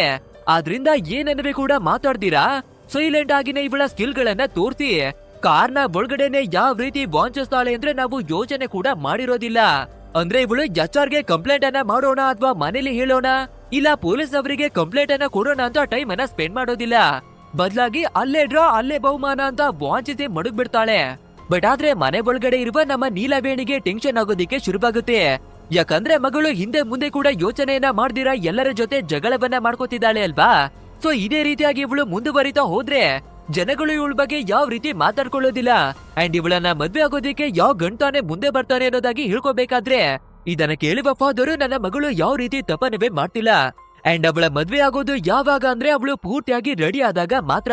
ಸೊ ನೀನು ಅದ್ರ ಬಗ್ಗೆ ಟೆನ್ಷನ್ ಅನ್ನ ತಗೊಳ್ಬೇಡ ಅನ್ನೋದಾಗಿ ಹೇಳ್ತಾನೆ. ಅಂಡ್ ಇವಾಗ ನಮ್ಮ ಮೂವಿ ಒಳಗಡೆಗೆ ನಿಯತ್ತಾಗಿ ಕೆಲಸವನ್ನ ಮಾಡ್ಕೊಂಡು ಬರ್ತಿರುವ ಅರುಣ್ ಅನ್ನುವ ಒಬ್ಬ ಪೊಲೀಸ್ ಅವರ ಎಂಟ್ರಿ ಆಗುತ್ತೆ. ಅಂಡ್ ಇವಾಗ ಈ ಅರುಣ್ ಕೂಡ ಗಾಡಿಗಳನ್ನ ಚೆಕ್ ಮಾಡೋಣ ಅಂತ ಪೊಲೀಸ್ ಅವರ ಜೊತೆಯಾಗಿ ಸೇರ್ಕೊಂಡು ಒಂದು ಚೆಕ್ ಪೋಸ್ಟ್ ಅನ್ನ ಹಾಕೊಂಡು ಎಲ್ಲರನ್ನೂ ಚೆಕ್ ಮಾಡಿ ಬರ್ತಿರ್ಬೇಕಾದ್ರೆ ಸಡನ್ ಆಗಿ ಒಂದು ಕಾರು ಕಂಟ್ರೋಲ್ ಅನ್ನ ತಪ್ಪಿ ಹೋಗಿ ಆಕ್ಸಿಡೆಂಟ್ ಅನ್ನ ಮಾಡ್ಕೊಂಡ್ ಬಿಡುತ್ತೆ. ಸೊ ಏನಾಗಿರ್ಬಹುದು ಅಂತ ಹತ್ರಕ್ಕಾಗಿನೇ ಬಂದು ನೋಡ್ಬೇಕಾದ್ರೆ ಆ ಕಾರಿನಲ್ಲಿ ಬಂದಿರೋದು ಬೇರೆ ಯಾರು ಅಲ್ಲ, ಇಬ್ರಾಹಿಂ. ಅಂಡ್ ಇವನ ಬಗ್ಗೆ ಈ ಪೊಲೀಸ್ ಅವನಿಗೆ ಯಾವುದೇ ರೀತಿ ವಿಷಯಗಳಿವೆ ಕೂಡ ಗೊತ್ತಿಲ್ಲ ಅಲ್ವಾ. ಆದ್ರಿಂದ ಇದೊಂದು ನಾರ್ಮಲ್ ಆದ ಆಕ್ಸಿಡೆಂಟ್ ಕೇಸ್ ಆಗಿದೆ ಅಂತ ತಿಳ್ಕೊಂಡು ಆ ಇಬ್ರಾಹಿಂ ಅನ್ನ ಹಾಸ್ಪಿಟಲ್ಗೆ ಕರ್ಕೊಂಡು ಬಂದು ಟ್ರೀಟ್ಮೆಂಟ್ ಅನ್ನ ಶುರು ಮಾಡಿಸ್ತಾನೆ. ಅಂಡ್ ಇವಾಗ ಈ ಅಬ್ರಾಹಿಂ ಕೂಡ ಪೊಲೀಸ್ ಅವರ ಕಸ್ಟಡಿಯಲ್ಲಿ ಇದಾನೆ ಅನ್ನುವ ವಿಷಯ ಆ ವರುಣ್ಗೆ ಕೂಡ ಗೊತ್ತಾಗ್ಬಿಡುತ್ತೆ. ಅಷ್ಟೇ ಈ ವಿಷಯವನ್ನ ಕೇಳ್ತಿದ್ದಾಗೆ ಒಂದು ಕ್ಷಣಕ್ಕೆನೆ ಶಾಕ್ ಆಗ್ತಾನೆ. ಯಾಕಂದ್ರೆ ಇವನ 1,000 ಕೋಟಿಯನ್ನ ಟ್ರಾನ್ಸಾಕ್ಷನ್ ಮಾಡುವ ಕೆಲಸವನ್ನ ಇವನೇ ತಗೊಂಡಿದ್ದಾನೆ ಅಲ್ವಾ. ಅಂಡ್ ಅದು ಅಲ್ಲದೆ ಸ್ಪೆಷಲ್ ಕೋಡ್ ಇರುವ 100 ರೂಪಾಯಿನ ನೋಟ್ ಕೂಡ ಇವನ ಹತ್ರನೇ ಇರೋದು. ಸೊ ಇವಾಗ ಅಪ್ಪಿತಪ್ಪಿ ಪೊಲೀಸ್ ಅವರ ಕಸ್ಟಡಿಗೆ ಹೋಗ್ಬಿಟ್ರೆ ಎಲ್ಲನವೇ ಕೂಡ ಧ್ವಂಸವಾಗುತ್ತೆ, ಏನ್ ಮಾಡೋಣ ಅಂತ ಯೋಚಿಸ್ತಾನೆ. ಸೊ ಬೇರೆ ದಾರಿ ಇಲ್ದೆ ಅಬ್ರಾಹಿಮನ ಹಾಸ್ಪಿಟಲ್ ನಿಂದ ಹೊರಗಡೆ ಕರ್ಕೊಂಡು ಬರೋದಿಕ್ಕಾಗಿ ಕೆಲವೊಂದಷ್ಟು ಗೂಂಡಗಳನ್ನ ಕಳಿಸಿಕೊಡ್ತಾನೆ. ಅಂಡ್ ಅದು ಅಲ್ಲದೆ ನಮ್ಮ ಪೊಲೀಸ್ ಆಗಿರುವ ಅರುಣ್ ಕೂಡ ಇವಾಗ ಹಾಸ್ಪಿಟಲ್ ನಲ್ಲೇ ಇದ್ದಾನೆ ಅಲ್ವಾ. ಸೊ ಅವನಿಗೆ ಕೂಡ ಈ ಗೂಂಡಗಳನ್ನ ನೋಡ್ಬೇಕಾದ್ರೆ ಗೊತ್ತಾಗುತ್ತೆ ಇವ್ರು ಬಂದಿರೋದು ಅಬ್ರಾಹಿಂ ಅವನ ಕಥೆಯನ್ನ ಮುಗ್ಸೋದಿಕ್ಕಲ್ಲ, ಬದಲಾಗಿ ಅವನನ್ನ ಕರ್ಕೊಂಡು ಹೋಗೋದಿಕ್ಕಾಗಿ ಅನ್ನೋದನ್ನ ತಿಳ್ಕೊತಾನೆ. ಆದ್ರಿಂದ ನಮ್ಮ ಅರುಣ್ ನೀವು ವಾಪಸ್ ಹೋಗಿ ಅನ್ನೋದಾಗಿ ಬೆದರಿಕೆಯನ್ನ ಹಾಕ್ತಾನೆ. ಆದ್ರಿಂದ ಆ ಗೂಂಡಗಳು ತಮಾಷೆಯನ್ನ ಮಾಡ್ಕೊಂಡು ಅವರು ಮಾಡೋದಿಕ್ಕೆ ಬಂದಿರುವ ಕೆಲಸದ ಕಡೆಗೆ ಗಮನ ಕೊಡ್ತಾರೆ. ಬಟ್ ಆದ್ರೆ ನಮ್ಮ ಅರುಣ್ ಏನವೇ ಅಷ್ಟೊಂದು ಕಡಿಮೆ ಇಲ್ಲ ಅಲ್ವಾ. ಸೀದಾ ಗನ್ನನ್ನ ತೆಗೆದು ನೀವು ಮುಂದೆ ಬಂದ್ರೆ ಇವನ ಕಥೆಯನ್ನ ಮುಗಿಸ್ತೀನಿ ಅಂತ ಅವನ ಕಾಲ್ಗೆ ಡೈರೆಕ್ಟ್ ಆಗಿನೇ ಶೂಟ್ ಅನ್ನೇ ಮಾಡಿ ಮಾಡುತ್ತಾನೆ. ಸೊ ಇವಾಗ ಗೂಂಡಗಳು ಬೇರೆ ದಾರಿ ಇಲ್ದೆ ವಾಪಸ್ ಹೋಗ್ಬೇಕಾಗುತ್ತೆ. ಅಂಡ್ ಇವಾಗ ಅಬ್ರಾಹಿಂ ಕೂಡ ಪೊಲೀಸ್ ಅವರ ಕಸ್ಟಡಿಯಲ್ಲಿನೇ ಉಳ್ಕೋತಾನೆ. ಬಟ್ ಆದ್ರೆ ಇವಾಗ ಗೇಮು ಉಲ್ಟವಾಗುತ್ತೆ ನೋಡಿ. ಆದ್ರೆ ನಮ್ಮ ಅರುಣ್ ಡ್ಯೂಟಿಯನ್ನ ಮುಗಿಸಿ ವಾಪಸ್ಸು ಹಾಸ್ಪಿಟಲ್ ಅನ್ನ ಬಿಟ್ಟು ಹೊರಡ್ತಾನೆ. ಅಂಡ್ ಯಾವಾಗ ನಮ್ಮ ಅರುಣ್ ಈ ಜಾಗದಿಂದ ಹೊರಡ್ತಾನೋ ಆವಾಗ ಈ ಅಬ್ರಾಹಿಂ ಕೂಡ ಕಣ್ಣನ್ನ ಬಿಟ್ಟು ಎಚ್ಚರಿಯಾಗ್ತಾನೆ. ಅಂಡ್ ಮೇಲ್ಗಡೆ ಎದ್ದು ಅಕ್ಕಪಕ್ಕದಲ್ಲಿ ಯಾರಿದ್ದಾರೆ ಅಂತ ಕೂಡ ಯೋಚನೆಯನ್ನ ಮಾಡ್ತೀರಾ. ಎಲ್ಲರಿಗೂ ಕೂಡ ಮಾಸ್ ಆಗಿನೇ ಹೊಡೆಯೋದಿಕ್ಕೆ ಶುರುವನ್ನ ಮಾಡ್ಕೋತಾನೆ. ಅಂಡ್ ಇವನು ಎಷ್ಟೊಂದು ಸ್ಟ್ರಾಂಗ್ ಆಗಿದ್ದಾನೆ ಅಂದ್ರೆ ಇವನ ಮುಂದೆ ಪೊಲೀಸ್ ಅವರು ಕೂಡ ಏನನ್ನು ಮಾಡೋದಿಕ್ಕೆ ಆಗೋದಿಲ್ಲ. ಅದು ಅಲ್ಲದೆ ಇವನ ಕಾಲಿಗೆ ಬುಲೆಟ್ ಅನ್ನ ಇಳಿಸಿ ಪೆಟ್ಟು ಬಿದ್ದಿದೆ ಅಲ್ವಾ. ಆ ರೀತಿ ಕಾಲಿಗೆ ಪೆಟ್ಟು ಬಿದ್ದಿರ್ತಾ ಇದ್ರೆ ಕೂಡ ಇವನು ಯೋಚನೆ ಕೂಡ ಮಾಡ್ತೀರಾ ಎಲ್ಲರಿಗೂ ಚೆನ್ನಾಗಿನೇ ಬೋಂಚಿಸಿ ಜಾಗದಿಂದಾನೇ ಎಸ್ಕೇಪ್ ಆಗಿ ಬರ್ತಾನೆ. ಇವನೇನ ಎಸ್ಕೇಪ್ ಆಗಿ ಇವನ ಗ್ಯಾಂಗಿನವರ ಹತ್ರಕ್ಕಾಗಿ ವಾಪಸ್ ಬಂದಿದ್ದಾನೆ. ಆದ್ರೆ ಇವನ ಕಾಲಿಗೆ ಬುಲೆಟ್ ತಗ್ಲಿ ಅದಕ್ಕೆ ಬ್ಯಾಂಡೇಜ್ ಅನ್ನ ಮಾಡಿದ್ದಾರೆ ಅಲ್ವಾ. ಆದ್ರಿಂದ ಆ ಬ್ಯಾಂಡೇಜ್ ನಿಂದ ರಕ್ತವೆಲ್ಲ ಚೋಟ್ಕೊಂಡು ಹೊರಗಡೆ ಬರ್ತಾ ಇದೆ, ಗಾಯ ಕೂಡ ಇನ್ನವೇ ಜಾಸ್ತಿ ಆಗ್ತಾ ಇದೆ. ಸೊ ಇವಾಗ ಬೇಗ ಟ್ರೀಟ್ಮೆಂಟ್ ಅನ್ನ ಕೊಡ್ಸಿಲ್ಲ ಅಂದ್ರೆ ಇವನ ಕಾಲ್ಗೆ ಪ್ರಾಬ್ಲಮ್ ಆಗ್ಬಹುದು. ಆದ್ರಿಂದ ಒಬ್ಬರು ಡಾಕ್ಟರ್ಗೆ ಕಾಲ್ ಅನ್ನ ಮಾಡಿ ಮೆಡಿಸಿನ್ ಗಳನ್ನ ಕೇಳ್ತಾನೆ. ಅಂಡ್ ಆ ಡಾಕ್ಟರ್ ಕೂಡ ನೀವು ಆದಷ್ಟು ಬೇಗ ಈ ಮೆಡಿಸಿನ್ ಗಳನ್ನ ತಗೊಂಡಿಲ್ಲ ಅಂದ್ರೆ ನಿಮ್ಮ ಕಾಲಿನ ಪರಿಸ್ಥಿತಿ ಇನ್ನವೇ ಕೂಡ ಡೇಂಜರ್ ಆಗಬಹುದು ಅನ್ನೋದಾಗಿ ಹೇಳ್ಕೊತಾನೆ.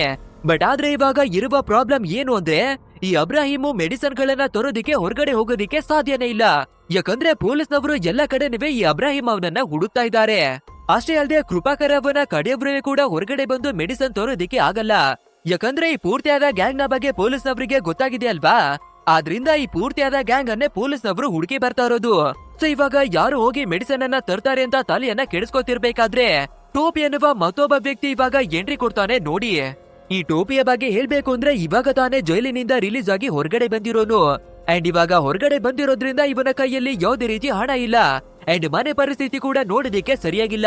ಸೊ ಹೇಗಾದ್ರೂ ಮಾಡಿ ಕೃಪಾಕರ್ ಅವನ ಗ್ಯಾಂಗಿಗೆ ಮತ್ತೆ ಇನ್ವಾಲ್ವ್ ಆಗ್ಬೇಕು ಅನ್ನೋದಾಗಿ ಯೋಚಿಸಿರ್ತಾನೆ.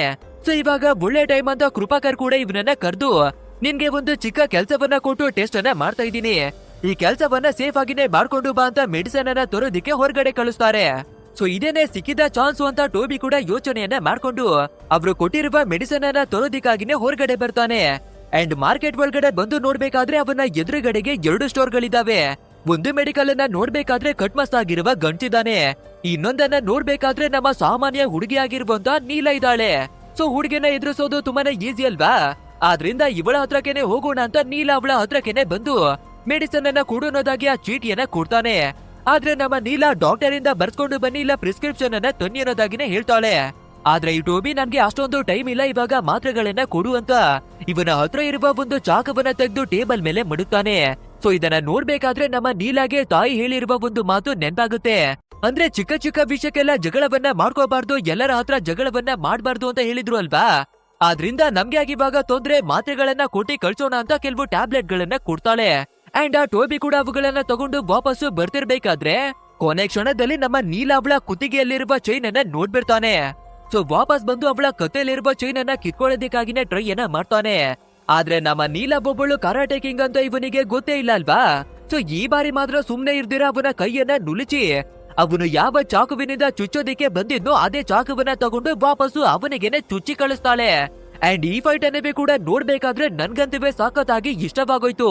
ಅಂಡ್ ಇವಾಗ ಇಷ್ಟು ದೊಡ್ಡದಾಗಿ ಜಗಳ ನಡೆದಿದೆ ಅಂದ್ರೆ ಜನಗಳೆಲ್ಲ ಮುತ್ಕೋತಾರೆ, ಪೊಲೀಸ್ ಎಲ್ಲ ಬರ್ತಾರೆ ಅಲ್ವಾ. ಸೊ ಅದೇ ರೀತಿಯಾಗಿ ಪೊಲೀಸ್ ಅವರು ಬರ್ಬೇಕಾದ್ರೆ ಈ ಟೋಪಿಯನ್ನ ಕಸ್ಟಡಿಗಾಗಿನೇ ತಗೊಂಡು ಬರ್ತಾರೆ.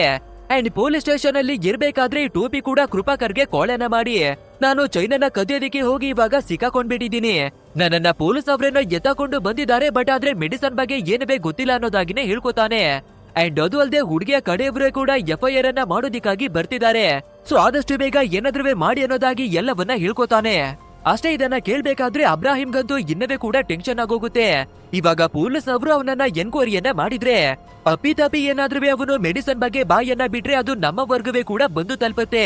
ಅಂಡ್ ನಾವಿವಾಗ ತಗೊಂಡಿರುವ ಎಲ್ಲಾ ಡೀಲ್ಗಳವೇ ಕೂಡ ಸರ್ವ ನಾಶ ಆಗುತ್ತೆ ಅಂತ ಯೋಚಿಸಿ ಏನನ್ನ ಮಾಡೋದು ಅನ್ನೋದಾಗಿ ತಲೆಯನ್ನ ಕೆಡಿಸ್ಕೋಬೇಕಾದ್ರೆ ಈ ಕೃಪಾಕರ್ ಜೈಲಿನ ಒಳಗಡೆಗಾಗಿನೇ ಹೋಗಿ ಟೋಬಿ ಕಥೆಯನ್ನ ಮುಗಿಸ್ಬಿಡೋದಿಕ್ಕಾಗಿನೇ ಆರ್ಡರ್ ಕೊಡೋದಿಕ್ಕಾಗಿ ಟ್ರೈಯನ್ನ ಮಾಡ್ತಾನೆ.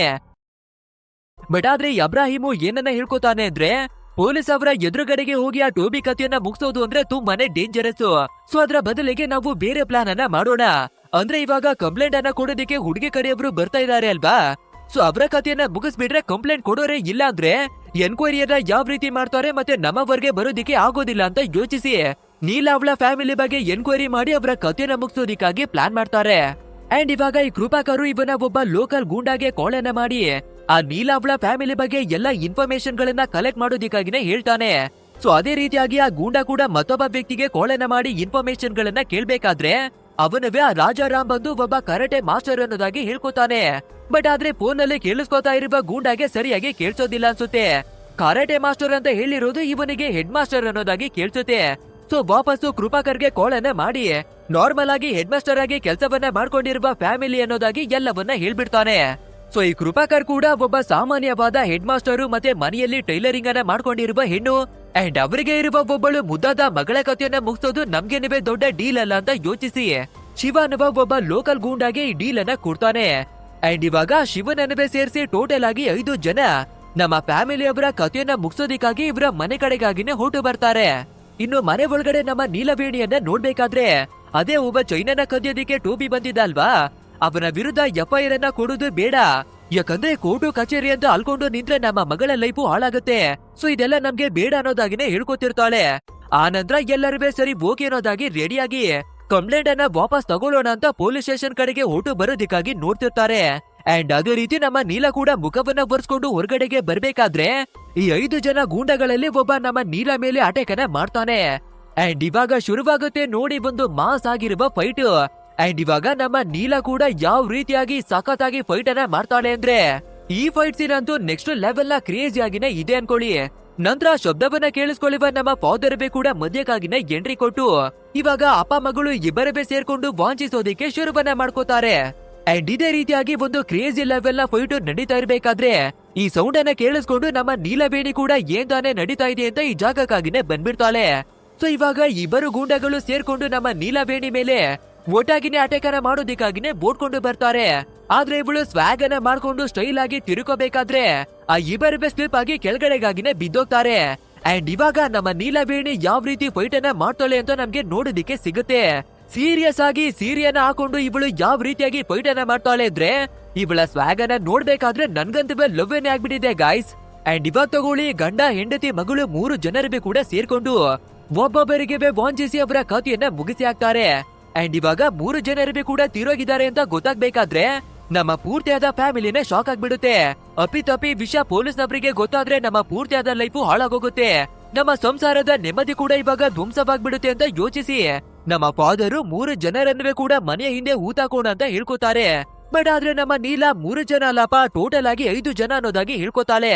ಅಂದ್ರೆ ಇನ್ನವೇ ಕೂಡ ಇಬ್ಬರು ಇದೇ ಜಾಗದಲ್ಲಿ ಬಜೆಟ್ ಕೊಂಡು ಕುಳಿತಿದ್ದಾರೆ ಅನ್ನೋದು ಮೊದ್ಲೇನೆ ಗೊತ್ತಿದೆ. ಅಂಡ್ ಅದು ಅಲ್ಲದೆ ಕೆಳಗಡೆ ಇವಾಗ 3 ಜನ ಸತ್ತು ಬಿದ್ದೋಗಿದ್ದಾರೆ ಅಲ್ವಾ, ಅವರಲ್ಲಿ ಒಬ್ಬ ಇನ್ನವೇ ಕೂಡ ಬದುಕಿರ್ತಾನೆ. ಅಂಡ್ ಅವನವೇ ಎದ್ದೇಳ್ತಾನೆ ಮತ್ತೆ ಬಜೆಟ್ ಕೊಂಡಿರುವ ಇವರವೇ ಕೂಡ ಹೊರಗಡೆ ಬರ್ತಾರೆ. ಅದ್ರಲ್ಲಿ ನಮ್ಮ ಫಾದರು ಮುಂದೆ ಬಂದು ಒಬ್ಬನ ಕಥೆಯನ್ನ ಮುಗಿಸ್ತಾರೆ. ಆ ನಂತರ ಅಮ್ಮ ಮಗಳು ಇಬ್ಬರು ಸೇರ್ಕೊಂಡು ಮತ್ತಿಬ್ಬರ ಕಥೆಯನ್ನ ಮಾಸ್ ಆಗಿನೇ ಮುಗಿಸಿ ಹಾಕ್ತಾರೆ. ನಂತರ ಟೋಟಲ್ ಆಗಿ 5 ಬಾಡಿಗಳನ್ನವೇ ಕೂಡ ಎಳ್ಕೊಂಡು ಬಂದು ಮನೆಯ ಹಿಂದೆ ಊತಾಕಿ ಮುಗಿಸ್ತಾರೆ.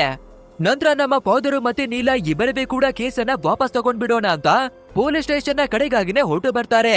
ಅಂಡ್ ಇಲ್ಲಿಗೆ ಸೀನನ್ನ ಕಟ್ ಮಾಡಿ ಅಬ್ರಾಹಿಂ ಅವನನ್ನ ತೋರಿಸ್ಬೇಕಾದ್ರೆ ಅವನು ಡೀಲನ್ನ ಮಾಡ್ತಾ ಇರೋದೇ 100 ರೂಪೀಸ್ ನ ಒಂದು ನೋಟಿಂದ ಅಲ್ವಾ. ಸೊ ಇವಾಗ ನಿಧಾನವಾಗಿ ಯೋಚನೆಯನ್ನ ಮಾಡ್ಬೇಕಾದ್ರೆ ಇವನು ಪೊಲೀಸ್ ಕಸ್ಟಡಿಯಲ್ಲಿ ಇರ್ಬೇಕಾದ್ರೆ ಇವನ ಪರ್ಸು ಎಕ್ಸ್ಚೇಂಜ್ ಆಗೋಗಿದೆ. ಸೊ ಇವಾಗ ನೋಟ್ ಇಲ್ಲ ಅಂದ್ರೆ ನಮ್ಮ ಪೂರ್ತಿಯಾದ ಡೀಲ್ ಏನೇ ನಾಶವಾಗುತ್ತೆ ಅಂತ ತಲೆಯನ್ನ ಕೆಡಿಸ್ಕೊಳ್ಳೋದಿಕ್ಕೆ ಶುರುವನ್ನ ಮಾಡಿ ಆ ನೋಟನ್ನ ವಾಪಸ್ಸು ತಗೊಳ್ಳೋದಿಕ್ಕಾಗಿ ಟ್ರೈ ಅನ್ನ ಮಾಡ್ತಾನೆ. ಅಂಡ್ ಈ ಕೃಪಾಕರ್ ಬೇರೆ ಒಂದು ಗ್ಯಾಂಗ್ ಅನ್ನ ನಮ್ಮ ಫ್ಯಾಮಿಲಿ ಕಥೆಯನ್ನ ಮುಗಿಸೋದಿಕ್ಕೆ ಬಂದಿದ್ದ ಅಲ್ವಾ, ಅವ್ರೆಲ್ಲರನ್ನೂ ಕೂಡ ಪೊಲೀಸ್ನವರು ಹಿಡ್ಕೊಂಡ್ ಬಿಟ್ಟಿದ್ದಾರೆ ಅನ್ನೋದಾಗಿ ತಿಳ್ಕೊಂಡಿದ್ದಾನೆ. ಈ ಕಡೆ ನಮ್ಮ ಫ್ಯಾಮಿಲಿ ಅವರನ್ನ ನೋಡ್ಬೇಕಾದ್ರೆ ಪೊಲೀಸ್ ಸ್ಟೇಷನ್ಗೆ ಬಂದು ಆ ಟೋಪಿಯ ವಿರುದ್ಧವಾಗಿ ಕೊಟ್ಟಿರುವ ಕಂಪ್ಲೇಂಟ್ ಅನ್ನ ವಾಪಸ್ ತಗೋತಾರೆ. ಬಟ್ ಆದ್ರೆ ಈ ಕೃಪಾಕರು ನಮ್ಮ ಚೇಲೆಗಳನ್ನ ಪೊಲೀಸ್ ಅವರು ಹಿಡ್ಕೊಂಡು ಸ್ಟೇಷನ್ ಅಲ್ಲಿ ಮಡಿಕೊಂಡಿದ್ದಾರೆ ಅನ್ನೋದಾಗಿ ತಿಳ್ಕೊಂಡಿದ್ದಾನೆ. ಸೊ ಇವಾಗ ನಮ್ಮ ಗ್ಯಾಂಗ್ ಅನ್ನ ನಾವು ವಾಪಸ್ ಕರೆಸ್ಕೊಳ್ಳೇಬೇಕು ಅಂದ್ರೆ ಇರೋದು ಒಂದೇ ದಾರಿ ಅಂತ. ಅದೇ ನಮ್ಮ ಪೊಲೀಸ್ ಆಗಿರುವ ಅರುಣ್ ಇದ್ದಾನೆ ಅಲ್ವಾ, ಸೀದಾ ಅವನ ಮನೆಗೆ ಬಂದು ಹೆಂಡತಿ ಮತ್ತೆ ಮಗುವನ್ನ ಕಿಡ್ನಾಪ್ ಮಾಡ್ಕೊಂಡು ಬರ್ತಾರೆ. ಆ ನಂತರ ಅರುಣ್ಗೆ ಕಾಲನ್ನ ಮಾಡಿ, ನಿನ್ಗೆ ನಿನ್ನ ಹೆಂಡತಿ ಮತ್ತೆ ಮಗು ಜೀವಂತವಾಗಿ ವಾಪಸ್ ಬೇಕು ಅಂದ್ರೆ ನೀನು ಅರೆಸ್ಟ್ ಅನ್ನ ಮಾಡಿರುವ ನಮ್ಮ ಪೂರ್ತಿಯಾದ ಗ್ಯಾಂಗ್ ಅನ್ನ ರಿಲೀಸ್ ಅನ್ನ ಮಾಡ್ಬೇಕು ಅನ್ನೋದಾಗಿ ಡಿಮ್ಯಾಂಡ್ ಅನ್ನ ಮಾಡ್ತಾನೆ. ಆದ್ರೆ ನಮ್ಮ ಅರುಣ್ ಯಾರನ್ನವೇ ಕೂಡ ಅರೆಸ್ಟ್ ಅನ್ನ ಮಾಡ್ಕೊಂಡು ಬಂದಿಲ್ಲ ಅಲ್ವಾ, ನಮ್ಮ ಹತ್ರ ಯಾರುವೇ ಇಲ್ಲ ಅನ್ನೋದಾಗಿನೇ ಹೇಳ್ಕೊತಾನೆ. ಬಟ್ ಆದ್ರೆ ಕೃಪಾಕರು ಪೊಲೀಸ್ ಅವನ ಮಾತನ್ನ ನಂಬೋದಿಕ್ಕಾಗಿ ರೆಡಿನೇ ಇಲ್ಲ. ಈ ಕಡೆ ಅಬ್ರಾಹಿಂ ಅವನನ್ನ ನೋಡ್ಬೇಕಾದ್ರೆ ಇವರನ್ನ ನಂಬ್ಕೊಂಡೆ ನಮ್ಮ ಡೀಲ್ ಅನ್ನ ಮಾಡೋದಿಕ್ಕೆ ಆಗಲ್ಲ. ಸೊ ನಮ್ಮ ರೀತಿಯಾಗಿನೇ ನಾವು ಇನ್ವೆಸ್ಟಿಗೇಷನ್ ಅನ್ನ ಮಾಡ್ಬೇಕು ಅಂತ ಯೋಚಿಸಿ ಒಬ್ಬ ಪೊಲೀಸ್ ಆಫೀಸರ್ ಅನ್ನ ಇವನ ಕಸ್ಟಡಿಗೆ ತಗೊಂಡು ಕಿಡ್ನಾಪ್ ಅನ್ನ ಮಾಡಿ ಅವನಿಗೆ ಸರಿಯಾಗಿನೇ ಹೊಡೆದು ಎನ್ಕ್ವೈರಿ ಮಾಡೋದಿಕ್ಕೆ ಶುರುವನ್ನ ಮಾಡ್ಕೋತಾನೆ. ಅಂಡ್ ಫೈನಲಿ ಇವನಿಗೆ ಎಲ್ಲಾ ವಿಷಯಗಳಿವೆ ಕೂಡ ಗೊತ್ತಾಗ್ಬಿಡುತ್ತೆ. ಅಂದ್ರೆ ಪೊಲೀಸ್ ಅವರು ಇವರ ಗ್ಯಾಂಗಿನ ಕಡೆಯವರನ್ನ ಅರೆಸ್ಟ್ ಅನ್ನ ಮಾಡಿಲ್ಲ. ಅಂಡ್ ಅದು ಅಲ್ಲದೆ ಆ ರಾಜಾರಾಮು ನಾರ್ಮಲ್ ಆದ ಹೆಡ್ ಮಾಸ್ಟರ್ ಇವೆ ಅಲ್ಲ, ಏನಿವೆ ಅಲ್ಲ, ಬದಲಾಗಿ ಅವರೊಬ್ಬ ಕರಾಟೆ ಮಾಸ್ಟರ್ ಅನ್ನೋದಾಗಿ ಗೊತ್ತಾಗುತ್ತೆ. ಸೊ ಇವಾಗ ಫೈನಲ್ ಆಗಿ ಅರ್ಥ ಆಗಿರೋದು ಏನಂದ್ರೆ ಇವನ ಗ್ಯಾಂಗಿನವರು ನಮ್ಮ ಫ್ಯಾಮಿಲಿಯವರ ಕಥೆನ ಮುಗಿಸೋದಿಕ್ಕಾಗಿ ಬಂದಿದ್ರು. ಸೊ ಅಲ್ಲಿಗೆ ಬಂದವರು ವಾಪಸ್ಸು ಏನಾದ್ರು ಅಂತ ಯಾರಿಗೂ ಕೂಡ ಗೊತ್ತಿಲ್ಲ. ಅಂದ್ರೆ ಅವರ ಮನೆಯಲ್ಲೇ ಏನೋ ನಡೆದಿದೆ ಅನ್ನೋದನ್ನ ತಿಳ್ಕೊಂಡು ಸೀದಾ ಅವರ ಮನೆಗಾಗಿನೇ ಎನ್ಕ್ವೈರಿ ಮಾಡೋದಿಕ್ಕಾಗಿನೇ ಹೊರಟು ಬರ್ತಾನೆ. ಅಂಡ್ ಮನೆಗೆ ಬರ್ಬೇಕಾದ್ರೆ ಈ ಟೈಮ್ ನಲ್ಲಿ ನಮ್ಮ ರಾಜಾರಾಮ್ ಬೇರೆ ಮನೆಯಲ್ಲಿಲ್ಲ. ಬಟ್ ಆದ್ರೆ ಈ ಅಬ್ರಾಹಿಮು ಮನೆಯ ಪರಿಸ್ಥಿತಿಯನ್ನ ನೋಡ್ಬೇಕಾದ್ರೆ ಇಲ್ಲಿ ದೊಡ್ಡ ಮಟ್ಟದಲ್ಲಿ ಒಂದು ಫೈಟ್ ನಡೆದಿದೆ ಅನ್ನೋದು ಗೊತ್ತಾಗ್ಬಿಡುತ್ತೆ. ಯಾಕಂದ್ರೆ ಚೇರ್ ಗಳಾಗಿರ್ಬಹುದು, ಟೇಬಲ್ ಗಳಾಗಿರ್ಬಹುದು ಎಲ್ಲನವೇ ಕೂಡ ಡ್ಯಾಮೇಜ್ ಆಗಿ ಬಿದ್ದಿದಾವೆ. ಸೊ ಇವ್ರನ್ನ ಮಾತ್ರ ನಾವು ಸುಮ್ನೆ ಬಿಡ್ಬಾರ್ದು ಅಂತ ತಿಳ್ಕೊಂಡು ಸೀದಾ ಮನೆ ಒಳಗಡೆಗಾಗಿನೇ ನುಗ್ಗಿ ನಮ್ಮ ನೀಲ ಮತ್ತೆ ನೀಲವೇಣಿ ಇಬ್ಬರ ಮೇಲುವೆ ಕೂಡ ಅಟ್ಯಾಕನ್ನ ಮಾಡೋದಕ್ಕಾಗಿನೇ ನೋಡ್ತಾನೆ. ಬಟ್ ಆದ್ರೆ ಹೇಳಿ ಕೇಳಿ ಅಮ್ಮ ಮಗಳು ಇಬ್ರವೇ ಕೂಡ ಕರಾಟಿಯನ್ನ ಕಲ್ತಿರೋರಲ್ವಾ, ಸೊ ಇಬ್ರವೇ ಸೇರ್ಕೊಂಡು ಇವನ ಮೇಲೆ ಎರ್ರಾ ಬಿರಿಯಾಗಿ ಅಟ್ಯಾಕ್ ಅನ್ನ ಮಾಡ್ತಾರೆ. ಅಂಡ್ ಇಲ್ಲಿ ನಮ್ಗೆ ಇನ್ನೊಂದ್ ವಿಷಯ ಗೊತ್ತಾಗೋದು ಏನಂದ್ರೆ ಈ ಅಬ್ರಾಹಿಮುವೆ ಕೂಡ ಯಾರಿಗಿಂತಾನವೇ ಏನು ಕಡಿಮೆ ಇಲ್ಲ. ಇವನಿಗೆ ಕೂಡ ಮಾರ್ಷಲ್ ಆರ್ಟ್ಸ್, ಕರಾಟೆ ಎಲ್ಲನವೇ ಸಖತ್ತಾಗಿನೇ ಬರುತ್ತೆ. ಸೊ ಇವನು ಒಬ್ಬನೇ ನಮ್ಮ ನೀಲ ಮತ್ತೆ ನೀಲವೇಣಿ ಇಬ್ಬರನ್ನವೇ ಹ್ಯಾಂಡಲ್ ಅನ್ನ ಮಾಡ್ತಾ ಇದ್ದಾನೆ. ಯಾವ ರೀತಿ ಅಂದ್ರೆ ನಮ್ಮ ನೀಲ ಮೊದಲು ಬಂದು ಅಟ್ಯಾಕ್ ಅನ್ನ ಮಾಡ್ತಾಳೆ. ಬಟ್ ಆದ್ರೆ ಇವನವೇ ಕೂಡ ರಿವರ್ಸ್ ಆಗಿ ಅಟ್ಯಾಕ್ ಅನ್ನ ಮಾಡ್ಬೇಕಾದ್ರೆ ಇಬ್ಬರ ನಡುವೆ ಮಾಸ್ ಆಗಿನೇ ಫೈಟ್ ನಡೆಯುತ್ತೆ. ಬಟ್ ಆದ್ರೆ ಒಂದು ಸಿಚುವೇಶನ್ ಅಲ್ಲಿ ನಮ್ಮ ನೀಲ ಸೋತೋಗ್ತಾಳೆ. ಆ ನಂತರ ನಮ್ಮ ಮದರ್ ಆಗಿರುವ ನೀಲವೇಣಿ ಎಂಟ್ರಿ ಕೊಟ್ಟು ಅವಳವೇ ಮಾಸ್ ಆಗಿ ಫೈಟ್ ಅನ್ನ ಮಾಡ್ತಾಳೆ. ಬಟ್ ಆದ್ರೆ ಅವಳ ಕೈಯಲ್ಲವೇ ಕೂಡ ಹ್ಯಾಂಡಲ್ ಅನ್ನ ಮಾಡೋದಿಕ್ಕಾಗದೆ ಸೋತಾಗ್ತಿರ್ತಾಳೆ. ಬಟ್ ಆದ್ರೆ ಇಲ್ಲಿ ಟ್ವಿಸ್ಟ್ ಏನು ಅಂದ್ರೆ ಇಬ್ರುವೇ ಸೋತೋದ್ರುವೆ ಕೂಡ ಮತ್ತೆ ಮತ್ತೆ ಎದ್ ಬಂದು ಗಂಟೆಗಿಂತಾನುವೇ ಸಖತ್ತಾಗಿನೇ ಫೈಟ್ ಅನ್ನ ಮಾಡ್ತಾ ಇದ್ದಾರೆ. ಅಂಡ್ ಒಂದು ಸಿಚುವೇಶನ್ ಅಲ್ಲಿ ಅಬ್ರಾಹಿಮು ನಮ್ಮ ನೀಲವೇಣಿಯ ಕಥೆಯನ್ನ ಮುಗಿಸೋದಿಕ್ಕಾಗಿನೇ ನೋಡ್ತಿರ್ಬೇಕಾದ್ರೆ ಕೊನೆ ಕ್ಷಣದಲ್ಲಿ ಎಂಟ್ರಿ ಕೊಡ್ತಾನೆ ನೋಡಿ ನಮ್ಮ ರಾಜಾರಾಮ್. ಅಂಡ್ ಇವಾಗ ಈ ಅಬ್ರಾಹಿಮು ಮತ್ತೆ ನಮ್ಮ ರಾಜಾರಾಮ್ನ ನಡುವೆ ಕೂಡ ಒಂದು ಭಯಂಕರವಾದ ಫೈಟ್ ಏನೇ ನಡ್ದೋಗುತ್ತೆ ನೋಡಿ. ಬಟ್ ಆದ್ರೆ ಈ ಅಬ್ರಾಹಿಮು ಯಾವ ಲೆವೆಲ್ಗೆ ಸ್ಟ್ರಾಂಗ್ ಆಗಿದ್ದಾನೆ ಅಂದ್ರೆ ಒಂದು ಸಿಚುವೇಶನ್ ಅಲ್ಲಿ ನಮ್ಮ ಫಾದರ್ ಆಗಿರುವ ರಾಜಾರಾಮ್ ಕೂಡ ಸೋತು ಹೋಗಿ ಕೆಳಗಡೆ ಬಿದ್ದೋಗ್ತಾನೆ. ಇದನ್ನ ನೋಡುವ ನಮ್ಮ ಪೂರ್ತಿಯಾದ ಫ್ಯಾಮಿಲಿ ಕಷ್ಟವನ್ನ ಪಟ್ಟು ಮತ್ತೆ ಅಟ್ಯಾಕ್ ಅನ್ನ ಮಾಡೋದಿಕ್ಕೆ ಟ್ರೈ ಅನ್ನ ಮಾಡ್ಬೇಕಾದ್ರೆ ಈ ಅಬ್ರಾಹಿಮು ಸೀದಾ ಒಂದು ಕತ್ತಿಯನ್ನ ತಗೊಂಡು ನಮ್ಮ ನೀಲವೇಣಿಯ ಕತ್ತಿಯನ್ನ ಮುಗ್ಸೋದಿಕ್ಕಾಗಿನೇ ಬಂದ್ಬಿಡ್ತಾನೆ. ಅಂಡ್ ಫೈನಲಿ ಅವಳ ಕತ್ತಿನವೇ ಕೂಡ ಮುಗ್ದೋಗ್ಬಿಡ್ತು ಅಂತ ನಾವು ಅನ್ಕೋಬೇಕಾದ್ರೆ ಮಾಸ್ ಆಗಿ ಮತ್ತೊಬ್ಬ ಕರಾಟೆ ಕಿಂಗು ಎಂಟ್ರಿ ಕೊಡ್ತಾರೆ ನೋಡಿ. ಅಂಡ್ ಆ ಕರಾಟೆ ಕಿಂಗು ಬೇರೆ ಯಾರಿವೆ ಅಲ್ಲ, ಚೆನ್ನಾಗಿ ತಿನ್ಕೊಂಡು ಡುಮ್ಮನಾಗಿರುವ ನಮ್ಮ ರಾಜಾರಾಮ್ ಅವನ ತಮ್ಮ, ಮೆಡಿಕಲ್ ಸ್ಟೋರ್ ಅನ್ನ ನಡೆಸಿ ಬರ್ತಾ ಇರುವ ನಮ್ಮ ಬಾಲು ಇದ್ದಾನೆ ಅಲ್ವಾ, ಅವನೇನೆ ಬಂದು ಅವನ ಪವರ್ ಅನ್ನ ತೋರಿಸ್ತಾನೆ ನೋಡಿ. ಅಂದ್ರೆ ಇವನವೇ ಕೂಡ ಕರಾಟಿಯನ್ನ ಕಲ್ತಿರುವ ಸೂಪರ್ ಕಿಲಾಡಿ. ಸೀರಿಯಸ್ಲಿ ಈ ಟ್ವಿಸ್ಟ್ ಅನ್ನ ನೋಡ್ಬೇಕಾದ್ರೆ ನನ್ನ ತಲೆನೇ ಒಂದು ಕ್ಷಣಕ್ಕೇನೆ ಶಾಕ್ ಆಗಿತ್ತು. ಆ ಲೆವೆಲ್ಗೆ ನಮ್ಮ ಚಿಕ್ಕಪ್ಪನನ್ನ ತೋರಿಸಿದ್ದಾರೆ. ಅಂದ್ರೆ ಮನೆಯಲ್ಲಿ ಇರೋರು ಯಾರುವೇ ಕೂಡ ನಾರ್ಮಲ್ ಆದ ವ್ಯಕ್ತಿಗಳಲ್ಲ, ಬದಲಾಗಿ ಪ್ರತಿಯೊಬ್ಬರವೇ ಕೂಡ ಕರಾಟಿಯನ್ನ ಕಲ್ತಿರುವ ಮಾಸ್ಟರ್ ಮೈಂಡ್ಗಳು. ಅಂಡ್ ಇವಾಗ ಫೈಟು ಬೇರೆ ದಿಕ್ಕಿನಲ್ಲೇ ಹೋಗುತ್ತೆ ನೋಡಿ. ಅಂದ್ರೆ ನಮ್ಮ ಪೂರ್ತಿಯಾದ ಫ್ಯಾಮಿಲಿಯಲ್ಲಿ ಟೋಟಲ್ ಆಗಿ 4 ಜನ ಇದ್ದಾರೆ ಅಲ್ವಾ. ಅಂಡ್ ಇವಾಗ ಈ 4 ಜನರವೇ ಕೂಡ ಸೇರ್ಕೊಂಡು ಮಾಸ್ ಆಗಿನೇ ಅವನಿಗೆ ವಾಂಚಿಸಿ ಫೈನಲಿ ಅಬ್ರಾಹಿಂ ಅವನನ್ನ ಕಂಟ್ರೋಲಿಗೆನೆ ತಗೊಂಡು ಕಟ್ಟಾಕಿ ಮಡುತ್ತಾರೆ. ಆ ನಂತರ ಅರುಣ್ ಅವನ ಹೆಂಡತಿ ಮತ್ತೆ ಮಗುವನ್ನ ಕಿಡ್ನಾಪ್ ಮಾಡ್ಕೊಂಡು ಹೋಗಿದ್ದಾರೆ ಅಲ್ವಾ.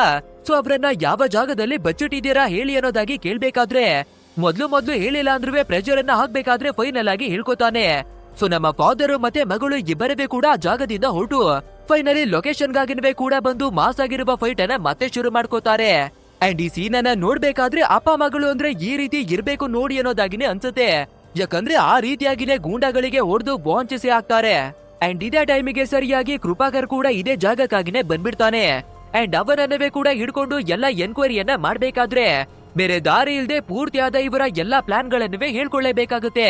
ಅಂದ್ರೆ ರಿಯಲ್ ವಿಲನ್ ಆಗಿರುವ ವರುಣ್ ಬಗ್ಗೆ ಆಗಿರಬಹುದು, ಅವನು ಮಾಡಿರುವ ಮೈನಿಂಗ್ ಬಗ್ಗೆ ಆಗಿರಬಹುದು, ಅಂಡ್ ಇವಾಗ ಸೀಕ್ರೆಟ್ ಆಗಿ ನಡೆಸ್ತಾ ಇರುವ 100 ರೂಪಾಯಿ ಡೀಲ್ ಆಗಿರಬಹುದು, ಹಾಗೆ ಮಂತ್ರಿ ಜೊತೆ ಮಾಡ್ಕೊಂಡಿರುವ ಡೀಲ್ ಆಗಿರಬಹುದು, ಬೆಟ್ಟದ ವಿಷ ಆಗಿರಬಹುದು, ಅಂಡ್ ಅದರ ಕೆಳಗಡೆ ವಾಸ ಇರುವ ಸಾವಿರಾರು ಜನರ ಪ್ರಾಣ ಅಪಾಯದಲ್ಲಿದೆ ಅನ್ನೋದಾಗಿರ್ಬಹುದು. ಎಲ್ಲಾ ವಿಷಯಗಳಿವೆ ಕೂಡ ನಮ್ಮ ರಾಜಾರಾಮು ಮತ್ತೆ ನೀಲಾಗೆ ಗೊತ್ತಾಗ್ಬಿಡುತ್ತೆ. ಅಂದ್ರೆ ಇದೊಂದು ನಮ್ಮ ಫ್ಯಾಮಿಲಿಯ ಜಗಳವಲ್ಲ, ಬದಲಾಗಿ ಸಾವಿರಾರು ಜನರ ಪ್ರಾಣದ ವಿಷಯ ಅಂತ ತಿಳ್ಕೊಂಡು ನಮ್ಮ ರಾಜಾರಾಮು ಅವರ ತಮ್ಮನಿಗೆ ಕಾಲನ್ನ ಮಾಡಿ ಆ ಅಬ್ರಾಹಿಂ ಅವನ ಪರ್ಸನ್ನ ನೀಟಾಗಿ ಚೆಕ್ ಮಾಡೋದಕ್ಕಾಗಿನೇ ಹೇಳ್ತಾನೆ. ಸೊ ಅದೇ ರೀತಿಯಾಗಿ ಡೀಟೇಲ್ ಆಗಿ ಚೆಕ್ ಮಾಡಿ ನೋಡ್ಬೇಕಾದ್ರೆ ಆ ಸ್ಪೆಷಲ್ ಆದ 100 ರೂಪಾಯಿ ನೋಟು ಕೂಡ ಸಿಗ್ಬಿಡುತ್ತೆ. ಸೊ ಇದನ್ನ ಕೇಳುವ ಕೃಪಾಕರು ಏನನ್ನ ಹೇಳ್ತಾನೆ ಅಂದ್ರೆ, ನಿಮ್ಗೆ ಏನ್ ಬೇಕೋ ನಾವು ಎಲ್ಲವನ್ನವೇ ಕೂಡ ಕೊಡ್ತೀವಿ ಅನ್ನೋದಾಗಿ ಡೀಲನ್ನ ಮಾಡೋದಿಕ್ಕಾಗಿ ನೋಡ್ತಾನೆ. ಬಟ್ ಆದ್ರೆ ನಮ್ಮ ಫ್ಯಾಮಿಲಿ ಅವರು ಹೇಳಿ ಕೇಳಿ ಜನರಿಗೆ ಹೆಲ್ಪ್ ಅನ್ನ ಮಾಡೋರು ಅಲ್ವಾ. ಸೊ ನಮ್ಮ ನೀಲ ಕೂಡ ಏನನ್ನ ಹೇಳ್ಕೊತಾಳೆ ಅಂದ್ರೆ, ಅಪ್ಪ ನೀವು ಚಿಕ್ಕ ವಯಸ್ಸಿನಿಂದ ನನ್ಗೆ ಏನನ್ನ ಹೇಳ್ಕೊಂಡು ಬಂದಿದ್ದೀರೋ ಅದನ್ನ ಫಾಲೋವನ್ನ ಮಾಡ್ಲೇಬೇಕು. ಸೊ ನಾವು ಜನಗಳಿಗೋಸ್ಕರ ಇವರ ಕಥೆಯನ್ನ ಇವಾಗ ಮುಗಿಸ್ಲೇಬೇಕು, ಇಲ್ಲಾಂದ್ರೆ ಇವರು ಮತ್ತೆ ಇದೇ ರೀತಿಯಾದ ಡೀಲ್ ಗಳನ್ನ ಮಾಡಿ ಎಷ್ಟೋ ಜನಗಳ ಬಲಿಯನ್ನ ತಗೋತಾರೆ ಅನ್ನೋದಾಗಿ ಹೇಳ್ಕೋಬೇಕಾದ್ರೆ ಫೈನಲಿ ನಮ್ಮ ರಾಜಾರಾಮ್ ಕೂಡ ಇವರಿಬ್ಬರ ಕಥೆಯನ್ನ ಮುಗಿಸಿ ಆಗ್ತಾನೆ. ಅಂಡ್ ಪೊಲೀಸ್ ಅವರಿಗೂ ಕೂಡ ಎಲ್ಲ ವಿಷಯಗಳು ಗೊತ್ತಾಗಿ ಇದೇ ಜಾಗಕ್ಕಾಗಿನೇ ಬಂದು ಆ ಅರುಣ್ ಕೂಡ ಅವನ ಹೆಂಡತಿ ಮತ್ತೆ ಮಗುವನ್ನ ಪಡ್ಕೋತಾನೆ. ಅಂಡ್ ಇನ್ನೊಂದ್ ಕಡೆಯಲ್ಲಿ ವಿಲನ್ ಆಗಿರುವ ವರುಣ್ ಅವನನ್ನ ತೋರಿಸ್ಬೇಕಾದ್ರೆ ಅವನಿಗೆ ಆ ಮಂತ್ರಿ ಕೂಡ ಕಾಲನ್ನ ಮಾಡಿ, ನನ್ಗೆ ಬರ್ಬೇಕಾಗಿದ್ದ ಹಣ ಇನ್ನವೇ ಕೂಡ ಬಂದು ತಲುಪಿಲ್ಲ. ಸೊ ನಮ್ಮ ಡೀಲ್ವೇ ಕೂಡ ಇನ್ನ ಅರ್ಧಕ್ಕಾಗಿನೇ ನಿಂತಿದೆ, ನಿಮ್ಮ ಡೀಲ್ವೇ ಕೂಡ ಅರ್ಧಕ್ಕಾಗಿನೇ ನಿಂತಿದೆ, ಆದಷ್ಟು ಬೇಗ ಇದನ್ನ ಕ್ಲಿಯರ್ ಮಾಡಿ, ಇಲ್ಲಾಂದ್ರೆ ಈ ಡೀಲ್ ಅನ್ನ ಕ್ಯಾನ್ಸಲ್ ಮಾಡ್ತೀನಿ ಅನ್ನೋದಾಗಿನೇ ಹೇಳ್ಕೊತಾನೆ. ಇದನ್ನ ಕೇಳ್ಬೇಕಾದ್ರೆ ಆ ವರುಣ್ ಗವೆ ಕೂಡ ಪೂರ್ತಿಯಾಗಿನೇ ತಲೆ ಕೆಟ್ಟೋಗಿ ಇವನ ಒಬ್ಬ PA ನ ಕರೆದು ಇನ್ವೆಸ್ಟಿಗೇಷನ್ ಅನ್ನ ಮಾಡೋದಿಕ್ಕಾಗಿ ಶುರುವನ್ನ ಮಾಡಿಸ್ತಾನೆ. ನೆಕ್ಸ್ಟ್ ನಮ್ಗೆ ನಮ್ಮ ಫ್ಯಾಮಿಲಿ ಅವರನ್ನ ತೋರಿಸ್ಬೇಕಾದ್ರೆ ಇವಾಗ ನಮ್ಮ ರಾಜಾರಾಮ್ ಈ ವರುಣ್ ಅವನ ಹತ್ರ ತುಂಬಾನೇ ಹಣ ಇದೆ, ಚೇಲಗಳಿದ್ದಾರೆ, ಗೂಂಡಗಳಿದ್ದಾರೆ, ಅಂಡ್ ಸರ್ಕಾರ ಮಂತ್ರಿಗಳು ಎಲ್ಲರಿಗೂ ಕೂಡ ಇವನ ಹತ್ರ ಇದ್ದಾರೆ. ಸೊ ಇವನನ್ನ ಹಾಗೇನೆ ಬಿಟ್ರೆ ಇವನು ಮತ್ತೆ ಇಂಥ ಕೆಲ್ಸಗಳನ್ನ ಮಾಡೇ ಮಾಡ್ತಾನೆ. ಆದ್ರಿಂದ ಪ್ರಾಬ್ಲಮ್ ಅನ್ನ ನಾವು ಸಾಲ್ವ್ ಅನ್ನ ಮಾಡ್ಬೇಕು ಅಂದ್ರೆ ಅದ್ರ ಬೇರೆನೆ ನಾವು ಕಿತ್ತಿ ಬಿಸಾಕ್ಬೇಕು ಅಂತ ಎಲ್ಲರಿಗೂ ಅರ್ಥವನ್ನ ಮಾಡಿಸ್ತಾನೆ. ಅದಕ್ಕೂ ಮುಂಚೆ ಈ ಅಬ್ರಾಹಿಂ ಅವನನ್ನ ಮನೆಯಿಂದಕ್ಕಾಗಿನೇ ಎಳ್ಕೊಂಡು ಬಂದು ಗುಂಡಿ ಒಳಗಡೆ ಹಾಕಿ ಇವನನ್ನವೇ ಕೂಡ ಮುಚ್ಚಿ ಹಾಕ್ತಾರೆ. ಅಂಡ್ ಇವಾಗ ಶುರುವಾಗುತ್ತೆ ನೋಡಿ ನಮ್ಮ ಮೂವಿಯ ಅಸಲಿ ಆಗಿರುವ ಕ್ಲೈಮ್ಯಾಕ್ಸ್ ನ ಮಜಾ. ಅಂದ್ರೆ ಇವಾಗ ವರುಣ್ಗೆ ಕೂಡ ಎಲ್ಲ ವಿಷಯಗಳಿವೆ ಗೊತ್ತಾಗಿ ಅವನ 100 ಗೂಂಡಗಳನ್ನ ಇವರ ಕಥೆಯನ್ನ ಮುಗಿಸೋದಿಕ್ಕಾಗಿನೇ ಡೈರೆಕ್ಟ್ ಆಗಿ ಕಳಿಸ್ತಾನೆ. ಸೊ ಅದೇ ರೀತಿಯಾಗಿ ಎಷ್ಟೋ ಗೂಂಡಗಳು ಇವರ ಮನೆಗೆ ಅಟೆಕನ್ನ ಮಾಡೋದಿಕ್ಕಾಗಿ ಒಳಗಡೆ ಬರ್ತಾರೆ. ಬಟ್ ಆದ್ರೆ ನಮ್ಮ ಪೂರ್ತಿಯಾದ ಫ್ಯಾಮಿಲಿ ಮೊದ್ಲೇನೆ ಎಲ್ಲಾ ತಯಾರಿಗಳನ್ನ ಮಾಡ್ಕೊಂಡು ಕುಳಿತಿದ್ದಾರೆ. ಅಂದ್ರೆ ಅಟೆಕನ್ನ ಮಾಡೋದಿಕ್ಕೆ ಬರುವ ಗೂಂಡಗಳನ್ನ ಎದುರಿಸೋದಿಕ್ಕೆ ಅಂತ ನಮ್ಮ ನೀಲವೇಣಿ ಮತ್ತೆ ಚಿಕ್ಕಪ್ಪನಾಗಿರುವ ನಮ್ಮ ಬಾಲು ಇಬ್ಬರಿಗೂ ಕೂಡ ರೆಡಿಯಾಗಿ ನಿಂತಿದ್ದಾರೆ.